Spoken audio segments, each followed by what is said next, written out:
Good morning everyone. সকাল সকাল আমার টিউশন ছিল, আজকে ম্যাথ টিউশন। দেন এখন আমি বাড়ি যাচ্ছি, পড়াটা হয়ে গেছে। ওখানে তো আর ব্লগিং করতে পারবো না, তো বাড়ি থেকে অনেকটাই কাছে, তার জন্য আমি হেঁটেই চলে যাই বা চলে আসি।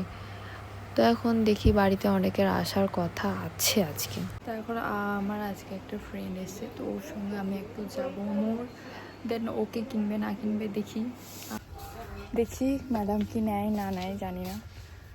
তো আমার তো অনেক কিছু নেওয়ার এখন নেই, আপাতত নিয়ে নিয়েছি। আমি 2-3 দিন আগে এসেছিলাম এক্সাম চলাকালীন, কারণ তখন দেখানো হয়নি আর ব্লগিংও তখন করতাম না।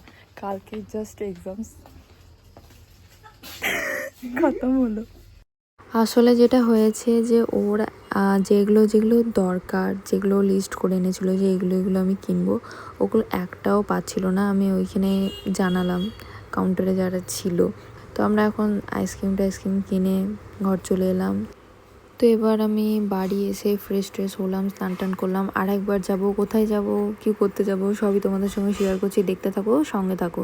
তো আমরা বেরিয়ে পড়েছি। ও বলল যে কিছু ড্রেস কেনার আছে, তো এত ভিড়, আর এখানেই বুঝতেই পারছো এই জ্যামের মধ্যেও সেই লেভেলের ঝগড়া। তো আমরা এখন ড্রেসের দোকানে চলে এসেছি, ও কিছু সালোয়ার নেবে, দেন আমরা এখান থেকে চলে যাবো। আর আমার তো কিছু নেওয়ার নেই। সিরিয়াসলি বলতে গেলে আমার এত টাইম কোনো দিন লাগে না ড্রেস কিনতে, ঠিক আছে, কিন্তু আজকে বিশালই বোরিং লাগছিলো। যদি বা ড্রেস কিনি তাও তো বোরিং ফিল হবে না, আর আজকে আমি নিজের জন্য কিনতে আসছি না, অন্যের জন্য এসেছি, তাই আরও বেশি একটু বোরিং লাগছিলো। তো তাড়াতাড়ি করে মাম্মিকে আমি বললাম, দেন আমাদের সব কেনাকাটা হয়ে গেল। অবশ্যই আমার কথা শুনে বাড়ি আসছে না, এটা তোমরা আবার কমেন্টে জানিও না।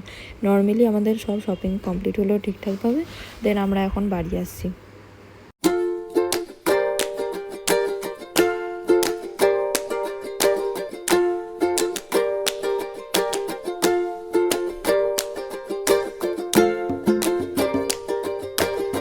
তো তোমরা এটা দেখছো, এটা নবীন ক্লাব, যারা রামপুরহাটের মধ্যে, রামপুরহাটের আশেপাশে যারা, সবাই জানো যে এখানে খুব ভালো করে প্রত্যেক বছর অনেক বড় সড়ো করে করা হয় এই জায়গাটুকুর মধ্যে।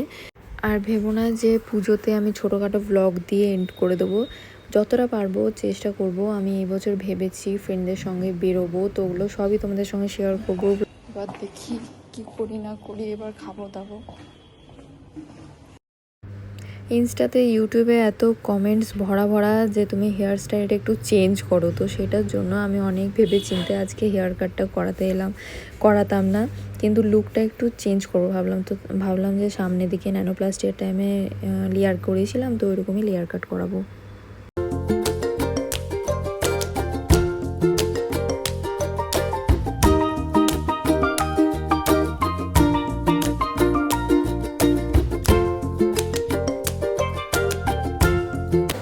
তো হেয়ার কাটটা আমার সিরিয়াসলি ভালো লেগেছে, কারণ বাঁধলে আরও বেশি সুন্দর লাগছে। তোমরা অবশ্যই কমেন্টে জানাবে যে নিউ লুকটা আমার কেমন লাগছে, যতই হোক নর্মালের মধ্যে।